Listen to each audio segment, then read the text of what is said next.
Sebelum melanjutkan, jangan lupa subscribe dulu, terima kasih. Bab 543 Alam Iblis. Mengenai kunjungan ke alam iblis, Tyren dan Tan Lang tidak menyatakan pendapat apapun.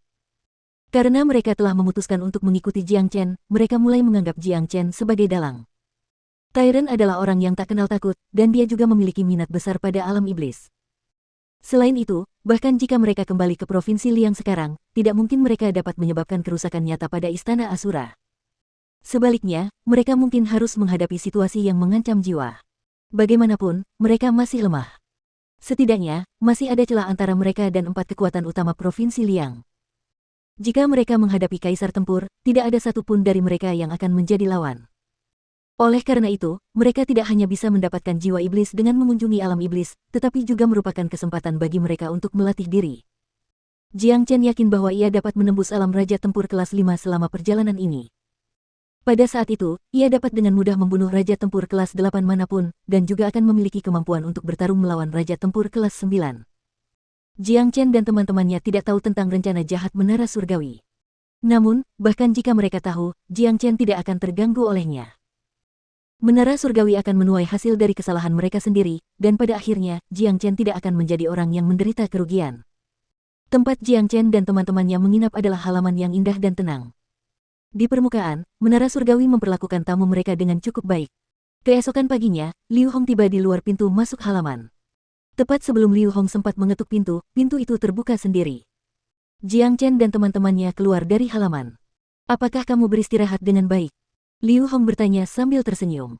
"Saya merasa segar sekarang, tidak buruk," kata Jiang Chen. "Tuan Muda Jiang, orang-orang kita sudah tiba. Ayo kita pergi dan temui mereka sekarang," kata Liu Hong. "Apakah kita akan langsung pergi ke alam iblis?" Tiran bertanya. "Pertama-tama kita akan bergabung dengan murid-murid Sekte Surgawi, lalu kita akan berangkat ke alam iblis bersama-sama," kata Liu Hong. Dipimpin oleh Liu Hong, Jiang Chen dan teman-temannya tiba di sebuah lapangan datar yang terletak di puncak Menara Surgawi. Banyak orang berkumpul di lapangan ini, sedikitnya 20 orang. Mereka semua mengenakan pakaian yang berbeda, dan tidak ada yang tampak tua. Yang termuda berusia awal 20-an, sedangkan yang tertua adalah seorang pria parubaya berusia 40-an. Satu-satunya kesamaan dari orang-orang ini adalah kesombongan yang terlihat di wajah mereka.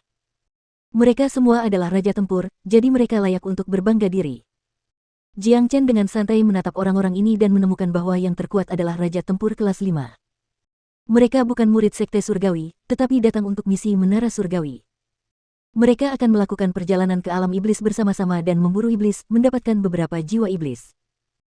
Para Raja Tempur ini sebenarnya dapat pergi ke alam iblis sendiri untuk memburu iblis, tetapi sebaliknya, mereka menerima misi Menara Surgawi, yang akan memungkinkan mereka untuk pergi bersama para pengikut Sekte Surgawi.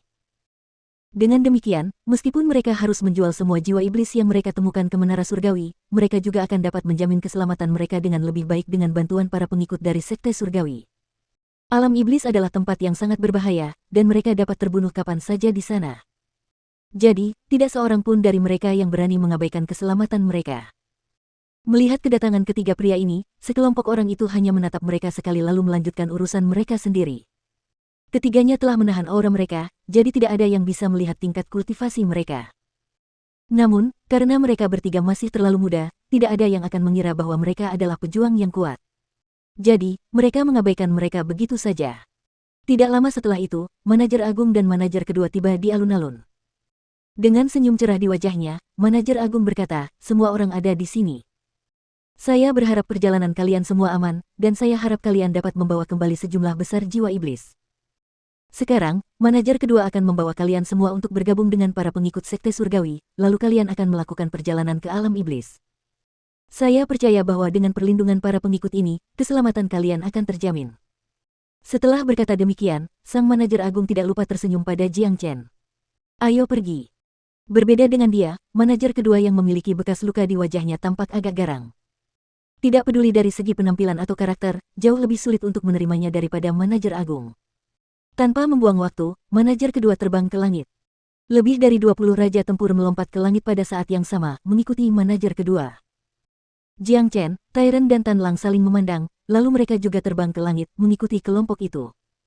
Menatap punggung Jiang Chen, senyum muncul di wajah manajer agung. Semuanya berada di bawah kendalinya, dan dia telah mengatur semuanya dengan benar. Kelompok ini hanya terdiri dari raja-raja tempur, jadi mereka semua sangat cepat. Di bawah pimpinan manajer kedua, mereka tiba di pegunungan hanya dalam beberapa lusin menit. Sekelompok pria terlihat melayang di atas pegunungan. Ada lebih dari 20 pria dalam kelompok itu, tetapi aura yang mereka pancarkan jauh lebih kuat daripada aura orang-orang dalam kelompok Jiang Chen. Mereka semua mengenakan seragam putih yang sama, kata surgawi disulam di dada mereka. Mereka semua adalah murid Sekte Surgawi, dan mereka semua adalah raja tempur yang kuat. Sekte Surgawi ini jauh lebih kuat dari Istana Asura. Tan Lang tidak dapat menahan diri untuk tidak berkata. Tentu saja, Sekte Surgawi adalah sekte dengan sein kecil, Istana Asura tidak memiliki cara untuk membandingkan dirinya dengan Sekte Surgawi. Mereka memiliki banyak murid jenius di alam Raja Tempur, dan Kaisar Tempur juga tidak jarang bagi mereka. Sesi pelatihan ini tidak termasuk Kaisar Tempur, jadi ini hanya dapat dianggap sebagai sesi pelatihan biasa. Tyrant menjelaskan. Sekte Surgawi adalah kekuatan besar di wilayah barat, sedangkan Istana Asura hanyalah kekuatan besar di provinsi kecil di wilayah Suan, jadi perbedaan di antara mereka jelas sangat besar. Seorang pria berdiri di depan kelompok Sekte Surgawi. Dia bertubuh kekar dan tampak berusia 30-an. Dia memasang ekspresi garang dan tampak seperti pria yang sulit didekati. Namun, dia sangat kuat, tidak lebih lemah dari manajer kedua. Dia adalah Raja Tempur kelas 8. Manajer kedua, apakah ini semua prianya? Pria muda itu bertanya. Ya, Tuan Mudaki, ini semua prianya. Manajer kedua menangkupkan tinjunya ke arah pemuda itu, ekspresi hormat terlihat di wajahnya. Meskipun dia juga seorang Raja Tempur kelas 8, masih ada kesenjangan besar antara dia dan seorang jenius seperti Tuan Mudaki ini. Posisinya di Sekte Surgawi juga di bawah Tuan Mudaki, seperti perbedaan antara tetua Raja Tempur kelas 9 yang gemuk itu dan Xiao Nanfeng di Istana Asura. Sempurna. Aku tidak pernah menyangka Tuan Mudaki akan memimpin kita kali ini.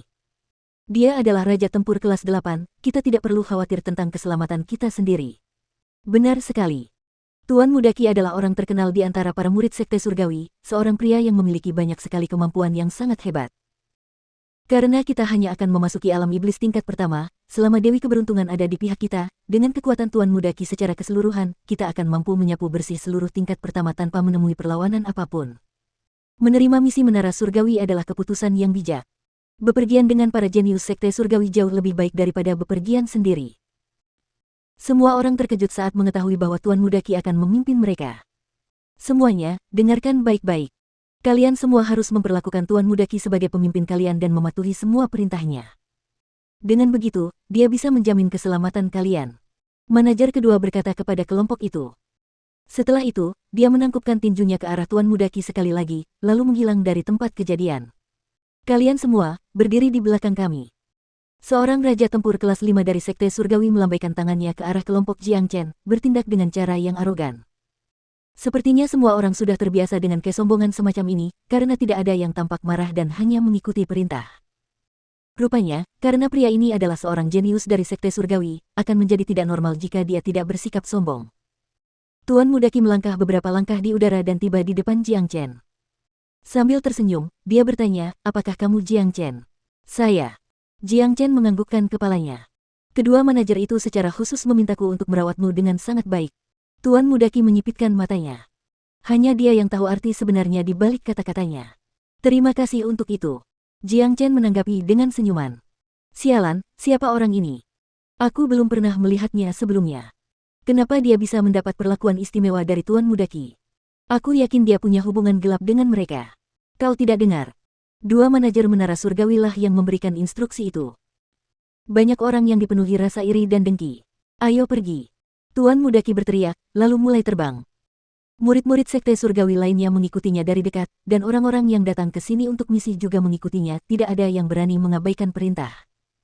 Jiang Chen dan teman-temannya terbang di belakang semua orang, dan tidak mengatakan apa-apa. Chen kecil, aku bisa merasakan bahwa Tuan Mudaki memiliki sedikit rasa permusuhan terhadapmu. Kata Tiran kepada Jiang Chen. Meskipun dia tampak seperti orang yang tidak berperasaan dari luar, dia sebenarnya adalah pengamat yang cermat. Dia bisa merasakan sedikit permusuhan dari Tuan Mudaki itu, dan bahkan niat membunuh yang tersembunyi. Lebih baik dia tidak memprovokasi saya. Senyum dingin muncul di wajah Jiang Chen. Pada dasarnya, dia tahu apa akar permasalahannya. Kemarin, dia melihat tatapan serakah di mata kedua manajer setelah mereka melihat air suci 9 matahari, menyebabkan kesannya terhadap Menara Surgawi merosot. Dilihat dari apa yang terjadi tadi, sepertinya Menara Surgawi akan menyerangnya dengan pendekatan seperti ini. Namun, Jiang Chen sama sekali tidak takut, dan dia tidak ingin mundur. Dengan cara apapun, dia akan mengunjungi alam iblis. Akan lebih baik jika Tuan Muda Qi ini tidak datang dan memprovokasi dia, dan jika dia benar-benar melakukannya, Jiang Chen pasti akan membuatnya menyesali keputusannya. Tidak ada yang berbicara sepanjang perjalanan. Setelah menghabiskan hampir setengah hari terbang melalui kehampaan, kelompok itu akhirnya tiba di atas sebuah lembah yang sunyi. Ini adalah tempat yang sunyi, dan mereka dapat merasakan energi iblis yang membekukan melayang di udara. Alam iblis ada di depan. Dalam diri seorang pria, aku akan membuka penghalang spasial yang akan membawa kita ke tingkat pertama alam iblis. Semua orang, berhati-hatilah saat memasukinya, kata Tuan Muda Qi. Aduh. Tepat pada saat ini, sebuah celah spasial tiba-tiba terbuka di depan mereka. Seekor iblis yang ditutupi sisik hitam melesat keluar dari celah tersebut. Itu adalah Raja Iblis kelas 1. Namun, Raja Iblis itu sangat menyedihkan, karena langsung terbunuh oleh tamparan dari Tuan Muda Qi. Jiwa iblisnya pun digali setelahnya. Tempat ini adalah tempat node spasial yang terhubung ke alam iblis berada. Karena tempat ini sering diserang oleh iblis dari sisi lain, ruang di sekitarnya berada dalam kondisi yang sangat rapuh. Iblis akan sering merangkak keluar dari sisi lain. Namun, iblis-iblis itu tidak terlalu kuat, dan mereka tidak dapat menyebabkan banyak masalah. Mereka semua biasanya dibunuh oleh manusia. Tyron menjelaskan. Tan Lang adalah satu-satunya orang yang terkejut dengan kemunculan iblis ini, sedangkan yang lainnya tetap bersikap biasa saja. Bagi mereka yang pernah tinggal di wilayah barat, pemandangan seperti ini jelas bukan sesuatu yang istimewa. Mereka akan memasuki alam iblis, dan mereka semua merasa agak gugup saat ini. Bagaimanapun juga, mereka akan menghadapi iblis yang ganas dan kejam, dan jumlahnya pasti lebih dari 1.